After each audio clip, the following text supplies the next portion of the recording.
Sir আসসালামু আলাইকুম রহমতুল্লাহি বারাকাতু। ওয়ালাইকুম আসসালাম রহমতুল্লাহি ওবারাকাতুহু।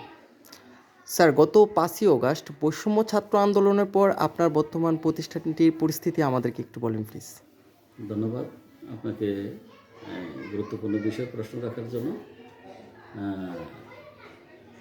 5ই আগস্ট 2024 তারিখের যে পরিস্থিতি তারপর আমাদের বিদ্যালয়টি অত্যন্ত সুন্দর সুশৃঙ্খল এবং এলাকাবাসীর সার্বিক সহযোগিতা সুন্দরভাবে চলছে। ধন্যবাদ স্যার। আমার দ্বিতীয় প্রশ্ন হচ্ছে, আপনি একজন সম্মানিত প্রধান শিক্ষক। আপনার প্রতি আপনার সহকারী শিক্ষকদের কেমন সহনশীল আচার আচরণ এবং আপনার তাদের প্রতি কেমন সহনশীল আচার আচরণ যদি আমাদেরকে একটু বলতেন প্লিজ। ধন্যবাদ।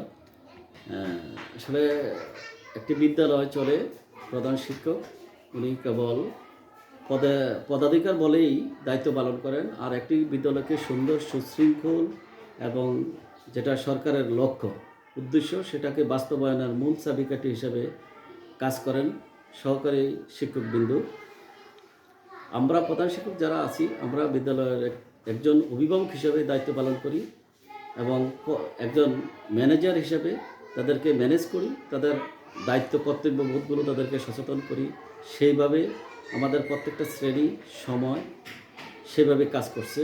এতে করে দিন দিন আমাদের এই সুশৃঙ্খলতার কারণে আমাদের বিদ্যালয়ের লেখাপড়া সহ উত্তরোত্তর বৃদ্ধি পাচ্ছে।